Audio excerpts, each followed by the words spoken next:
Bienvenue dans la Voix des aînés. Il était une fois les métiers. J'étais bonne en dactylo et j'adorais la sténo. Épisode 8. Sténodactylo dans l'armée avec Nicole. J'ai eu la médaille du tir. Nous sommes en 1957. Nicole a 19 ans. Son père est en colère. Nicole a une sœur jumelle qui travaille depuis déjà 1 an, alors que Nicole est à la maison et n'a pas l'air pressée de prendre son envol. Ils sont dans le salon familial et la conversation est directe. Que veux-tu faire? Travailler dans un bureau. J'étais jamais vraiment entrée dans un bureau. Bon, de temps en temps, j'allais voir mon père, mais enfin, je ne savais pas du tout ce qui m'attendait. Travailler dans un bureau. Et oui, mais lequel? Tu m'énumères. Il me fait une énumération des administrations et il finit par l'armée. Et le hasard a voulu qu'il y ait un concours dans l'armée de l'air et dans l'armée de terre. Et maman était restée en relation avec la directrice des cours Piget. Elle va se renseigner et 48 heures après, j'étais élève des cours Piget. Et alors moi, je ne connaissais pas du tout le moindre signe de sténo. Alors la sténo, plutôt que d'écrire, ce sont des signes. Et disons que ce n'est pas si évident que ça. Parce que des fois, on juge les sténodactylos, un peu subalterne, quoi. C'est pas. Mais en réalité, c'est une science, la sténodactylo. Et maman m'a beaucoup aidée puisqu'elle connaissait la sténo, puisqu'elle l'avait fait. Et le soir, quand je rentrais donc de Piget, maman prenait la relève et me dictait. Alors, vous savez, je me couchais, les signes de sténo, j'en avais plein la tête. La sténographie permet de prendre des notes très rapidement. La dactylographie permet de les transcrire et de les taper sur un clavier. Que cela soit une machine à écrire ou aujourd'hui un ordinateur. Quand on est une pro, on tape avec 10 doigts sans regarder ses mains. Le métier de sténographe va d'abord se développer dans les milieux journalistiques et juridiques à la fin du XIXe siècle, et il sera exclusivement réservé aux hommes. C'est à cette même époque que la machine à écrire fait son apparition et que naît le métier de dactylo. Petit à petit, dactylo et sténo vont fusionner et donner naissance au métier de sténodactylo. Un métier qui se féminisera après la Première Guerre mondiale et qui deviendra le rêve de nombreuses femmes. C'est un métier de la ville, un métier de bureau, qui s'oppose à la vie de paysanne ou d'ouvrière. Moi, c'était mon concours, et puis répondre aux attentes paternelles particulièrement, quoi. Et ma foi, je passe le concours. On était 2. Et comme quoi, c'est un souvenir qui me restera jusqu'à la fin de mes jours. Et donc, moi, alors qu'on me prenait pour la petite un peu nunuche, là, et la secrétaire du colonel. Et puis alors, ça durait la journée. Je retourne l'après-midi donc à la caserne Meunier où se passait le concours. Et épreuve de dactylo. Alors, il fallait faire du 20 mots minutes. C'est déjà correct comme vitesse. J'ai fini mon texte avant la fin du temps attribué. Résultat des opérations, moi j'ai été admise pour l'épreuve orale, mais pas ma collègue, parce que, déjà, elle avait fait des fautes, de frappe, et puis son texte surtout n'était pas fini.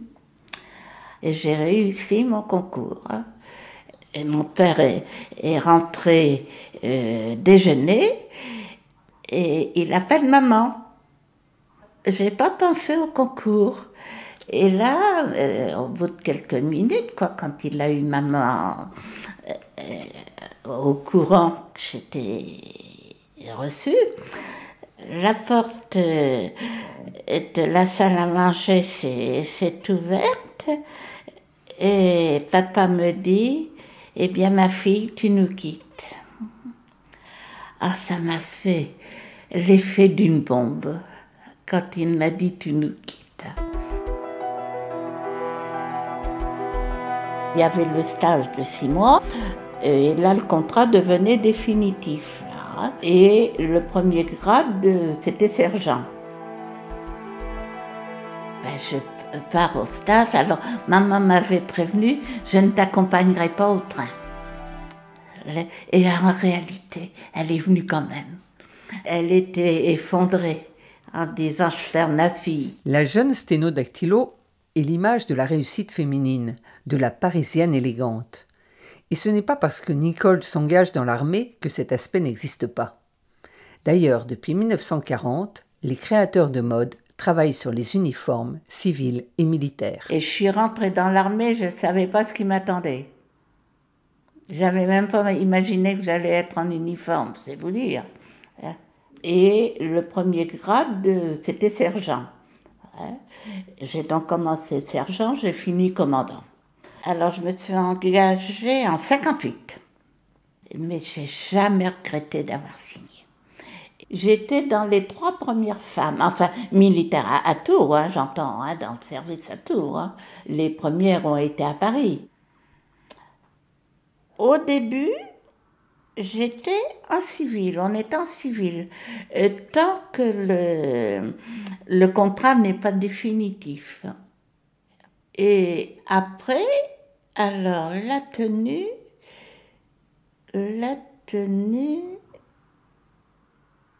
alors il y avait la tenue d'hiver, la tenue d'été.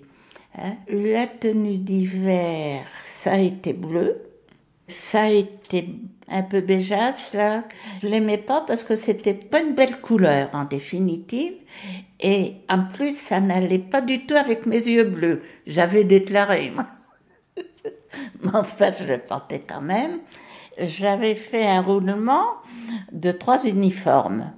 On en a un d'attribué, enfin à l'époque, on en avait un d'attribué à l'engagement, mais on pouvait en acheter d'autres, quoi, comme des jupes, comme et moi, j'avais toujours un roulement de 3 uniformes. Donc, j'étais sûre de toujours en avoir un, la jupe bien repassée. Et tous les ans, dans mes notes, toutes mes années de notation, et ça commençait à le profond respect de son uniforme.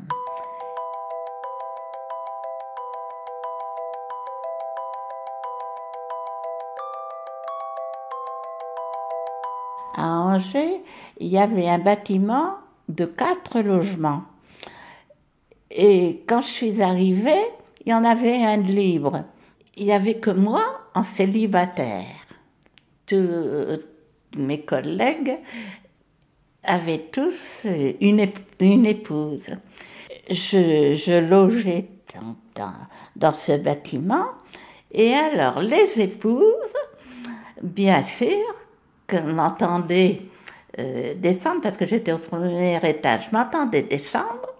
Et tous les midis, je changeais de jupe et elles n'ont jamais vu un pli à ma jupe. J'avais toujours une jupe impeccable. Alors ça, elle ne comprenait pas. Et quand je suis partie, oh, elle dit, faut qu'on vous dise quand même que vous nous avez bien amusés. Alors moi, je les regarde d'un air de dire, bon, m'amuser, quoi, comment, quoi, je ne comprenais pas vraiment. Et puis là, ils m'ont dit, ah ben, dis oui. On guettait un pli à la jupe, on ne l'a jamais vu, quand vous descendiez. Ça faisait partie de mon respect de mon uniforme. Moi, je trouve que quand on porte l'uniforme, on représente un organisme. Hein. Et là, bon, ben, on représentait l'armée. Bon, ben, l'armée dans un pays, c'est quand même important.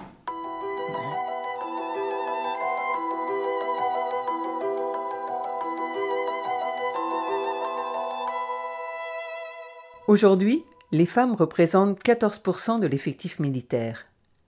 Les premières y sont entrées comme infirmières en 14-18.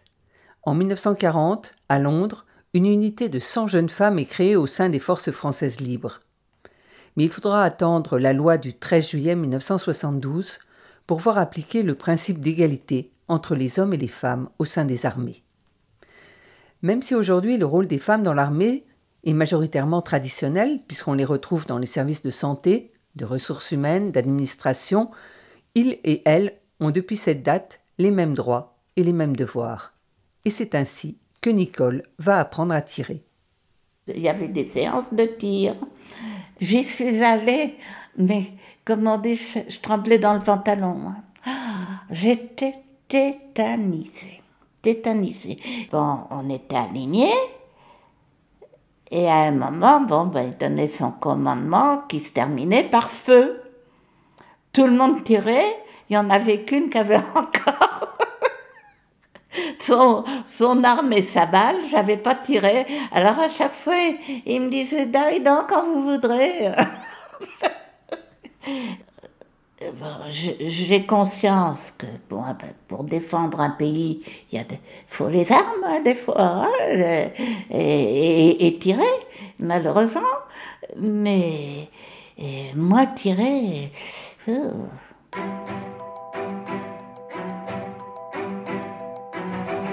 Heureusement pour Nicole, dans son service, c'est le son des machines à écrire, des cliquetis répétitifs ponctués par le tintement des retours chariots qui rythment ses journées. Ce son évoluera avec l'évolution technique, la machine électrique se faisant bien plus discrète. Moi, la machine électrique, je l'ai connue en fin de carrière. Hein. D'ailleurs, au début, si vous voulez, il faut s'y habituer un peu parce que vous effleurez, ça y est, la lettre est tapée. Hein, il faut reconnaître que la machine électrique est très sensible. Hein. Faut déjà que les doigts soient bien habitués parce que chaque doigt a ses lettres, en définitive. Hein. C'est un peu comme le piano, je dirais. Hein, parce qu'avant, c'était les machines mécaniques. C'était des touches où il y avait comme un petit rebord. Ayant pris du grade, j'étais responsable d'un service du personnel. J'étais chargée de les former, parce qu'en dactylographie, bon, ben, comme dans toute discipline, il y a des normes à respecter. En quelque sorte,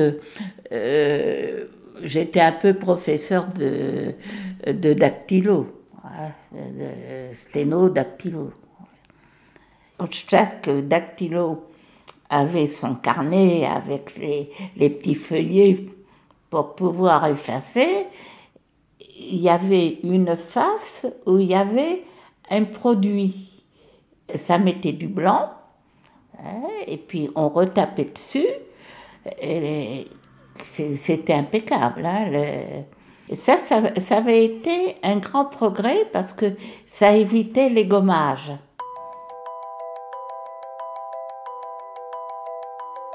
Nicole vit aujourd'hui en maison de retraite.